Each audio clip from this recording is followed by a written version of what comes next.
বাংলাদেশে কতগুলা খয়ের ছেলে মেয়ে আছে। খয়ের ছেলে মেয়ে বুঝেন তো, এই খয়ের ছেলে মেয়েরা যা শুরু করে দিয়েছে তাতে বাংলাদেশের মান ইজ্জত কিচ্ছু অবশিষ্ট আছে বলে আর মনে হচ্ছে না। গতকাল দেখেছেন তো, বাংলাদেশের পররাষ্ট্র মন্ত্রণালয়কে দিয়ে বিএনপি সরকার যে নাটকিপনা করছে, সেই নাটকিপনায় একটা গল্প লেখা ছিল, সেই গল্পে আবার সাতবার সংশোধন করতে হয়েছে। গতকাল ভারতকে হুমকি ধামকি দিয়ে আজকেই ভারতের কাছ থেকে পেছন খুলে দিয়ে পাইপলাইনে আরো ডিজেল তেল চেয়েছে বর্তমান সরকার।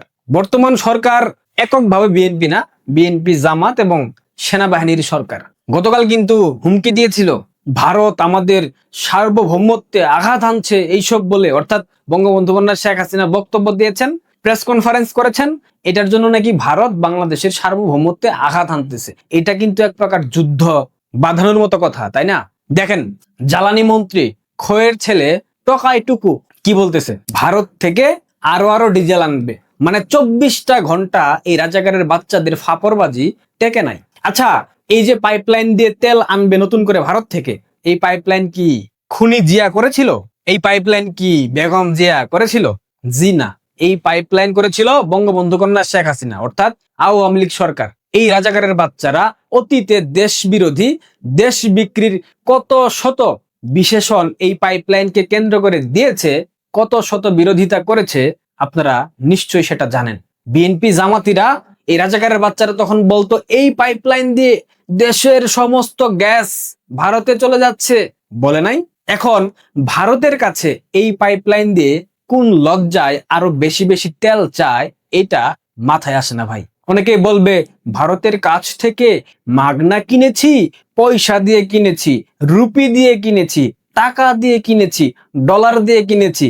আরে খয়ের ছেলেমেয়েরা, টাকা দিয়ে কিনবি, রুপি দিয়ে কিনবি, ডলার দিয়ে কিনবি, পাকিস্তানের থেকে কিন, তুর্কির থেকে কিন, আমেরিকার থেকে কিন, চীনের কাছে কিন, তা তো পারবি না। ভারতের কাছে চাইছিস কেন? কারণ অন্য দেশের সাথে তো পাইপলাইন নাই। আরে খয়ের মেয়ে দেখেন কি বলে, বাংলাদেশের সাথে সম্পর্ক কোন দিকে যাবে সেই সিদ্ধান্ত নিতে হবে ভারতকেই। ভারতের ঠেকা পড়ছে, মানে কই ভারত আর কই বাংলাদেশ, কই আনারকালি আর কই চুনি। এই খয়ের মেয়ে এ যে পররাষ্ট্রমন্ত্রী হয়েছে, এর কি যোগ্যতা আছে? কোন যোগ্যতায় পররাষ্ট্রমন্ত্রী হয়েছে জানেন? অনেকেই জানেন না। এর একমাত্র যোগ্যতা ভালো ইংরেজি বলতে পারে, পাশাপাশি সে মার্কিন নাগরিক, অর্থাৎ মার্কিন পাসপোর্টধারী। এবং এই খয়ের মেয়ের সব থেকে বড় যোগ্যতা হইল তারেক রহমানের হেরেমখানার এনলিস্টেড দাসী। বোঝেন নাই? হেরেমখানার এনলিস্টেড মানে সর্বোচ্চ পর্যায়ের দাসী হইল এই খয়ের মেয়ে শ্যামা ওবায়েদ। যাই হোক, গতকাল প্রেস বিজ্ঞপ্তির মধ্য দিয়ে পররাষ্ট্র মন্ত্রণালয়ের মাধ্যমে ক্লায়েন্ট স্টেট এই যে শব্দ, এই শব্দ ব্যবহারের মাধ্যমে বর্তমান বিএনপি জামাত সেনাবাহিনীর সরকার কৌশলগতভাবে ভারতের সাথে সম্পর্ক উত্তপ্ত করছে।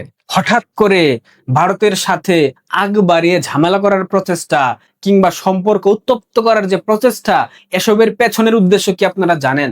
কখনো ভেবে দেখেছেন এইসবের উদ্দেশ্য আসলে কি? দেখেন, জনগণের অর্থনৈতিক কষ্ট, আইন শৃঙ্খলা পরিস্থিতি, এইসব থেকে দৃষ্টি সরানোর জন্য যেই পপুলিস্ট পররাষ্ট্রনীতি প্রয়োজন, সেটাই বর্তমান বিএনপি জামাত এবং সেনাবাহিনী কেন্দ্রিক সরকার করে যাচ্ছে।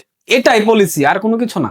বঙ্গবন্ধু কন্যা শেখ হাসিনার আমলে ভারতের সাথে করা যে দ্বিপাক্ষীয় চুক্তিগুলা হয়েছিল, এই রাজাকারের বাচ্চারা অতীতে বলেছে না, সব দেশ বিরোধী চুক্তি, সব অসম চুক্তি, এসব দাবি করেছে না? কিন্তু এখন এই সব চুক্তি বাতিল না করে বহাল রেখে দিয়েছে। ইউনূস রেখেছিল, এই সরকার 6 মাস হয়ে গেছে, চুক্তিগুলো এখনো রেখে দিয়েছে। এমনকি গঙ্গা চুক্তি, যেই চুক্তি করেছিল বঙ্গবন্ধু কন্যা শেখ হাসিনা, সেটার মেয়াদ 2026 সালে এসে শেষ হয়ে যাবে। এই চুক্তি নবায়ন করার জন্য বিএনপি অনেক তৎপর, না হলে তো ডুবে যাবে, খরায় মরে যাবে, শুকিয়ে কাঠ হবে। এই যে গঙ্গা চুক্তি নবায়ন করা, চুক্তি বাতিল না করা, এইসব কি তাদের অতীতের অবস্থানের সাথে সাংঘর্ষিক না? প্রশ্ন, সাংঘর্ষিক হ্যাঁ কি না? রাজাকারের বাচ্চারা অতীতে বলতো শেখ হাসিনা সরকারের সাথে ভারত অসংখ্য গোপন চুক্তি করেছিল, কিন্তু আজ 2 বছর হয়ে গেল, এমন কোন চুক্তির তালিকা কিংবা প্রমাণ বর্তমান সরকার হাজির করতে পারে নাই।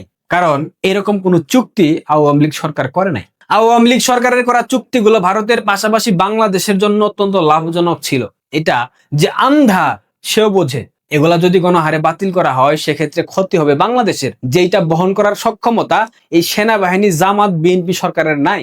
গ্যাস, বিদ্যুৎ, নিত্যপণ্যের ঊর্ধ্বগতির কারণে যেই সংকট বাংলাদেশে সৃষ্টি হয়েছে, এইসব সামলাতে ব্যর্থ হয়ে এই সরকার সেই দীর্ঘ 53 বছর ধরে চলে আসা যে প্রথাগত ভারত বিরোধী রাজনীতি, সেই রাজনীতির উপর নির্ভর করছে। মানে লজ্জা একটা যে শব্দ, একটা যে জিনিস বিএনপির মধ্যে থাকা উচিত, এটা বিএনপির মধ্যে নাই। সৃষ্টিকর্তার কাছে একটা আক্ষেপ, যদি আপনি বিএনপি জামাত সৃষ্টি করবেন তবে নতুন করে ইবলিশ শয়তানকে কেন সৃষ্টি করতে হয়েছে? বিএনপি জামাত ইবলিশের প্রতিমূর্তি, প্রতিচ্ছবি, নতুন করে ইবলিশের প্রয়োজন ছিল না। এই ক্ষয়ের ছেলে, এই ক্ষয়ের মেয়েরা প্রতিনিয়ত এই ধরনের বিভ্রান্তিকর কথাবার্তা বলে, এ ধরনের বিভ্রান্তিকর মন্তব্য করে বাংলাদেশটা অস্থিতিশীল করছে, বাংলাদেশের অর্থনীতিকে ধ্বংস করছে, বাংলাদেশের রাষ্ট্রীয় কাঠামোকে ধ্বংস করছে, বাংলাদেশের মানুষকে ঘোল খাওয়াচ্ছে। আর বাংলাদেশের বোকা মানুষ ঘোল খেয়ে যাচ্ছে। এই ঘোলের শেষ কি হবে না? হবে। বিএনপি সাংগঠনিকভাবে দুর্বল দল জামাতের তুলনায়। হ্যাঁ, বিএনপির জনসম্পৃক্ততা আছে, তাদের অনেক নেতাকর্মী আছে, বাট সাংগঠনিকভাবে জামাতের থেকে বিএনপি অনেক কম শক্তিশালী। এবং জামাত রাজাকারের বাচ্চাদের চরিত্র তো গত 2 মাসে একদম জাতির কাছে সুস্পষ্ট পরিষ্কার হয়ে গেছে। এরা সকাল সন্ধ্যা প্রবাসীর স্ত্রীর ঘরে যায়, এরা 13 বছরের শিশু বাচ্চাকে নিয়ে হোটেলে গিয়ে ধরা খায়, এরা হিজড়াকে টাকা দেয় না। এই ধরনের অসংখ্য চিত্র আপনারা গণমাধ্যমে দেখেছেন, মেইনস্ট্রিম মিডিয়াতে দেখেছেন, সামাজিক যোগাযোগ মাধ্যমে দেখেছেন। সুতরাং জামাত বিএনপি একত্রিত হয়ে আওয়ামী লীগের প্রত্যাবর্তন ঠেকানোর মতো সক্ষমতা রাখে না। আওয়ামী লীগ ফিরবে, কিন্তু আওয়ামী লীগ ফেরার আগেই বাংলাদেশের মানুষের বিক্ষোভ ভয়ঙ্কর হবে। দ্রব্যমূল্যের ঊর্ধ্বগতি, গ্যাসের দাম বৃদ্ধি, তেলের দাম বৃদ্ধি, বিদ্যুতের দাম বৃদ্ধি, গ্যাস নাই, তেল নাই, পাম্পে সারি সারি যানবাহনের লাইন, এগুলা বাংলাদেশের মানুষ দীর্ঘমেয়াদে মেনে নেবে না। যখন পেটে টান পড়বে না, তখন এই ক্ষয়ের ছেলে, ক্ষয়ের মেয়ে, এদেরকে বাংলাদেশের মানুষ আস্ত রাখবে না। এটা হুমকি না ভাই, ন্যাচারাল পানিশমেন্ট, বোঝেন নাই? এটা হচ্ছে গিয়া প্রকৃতির বিচার।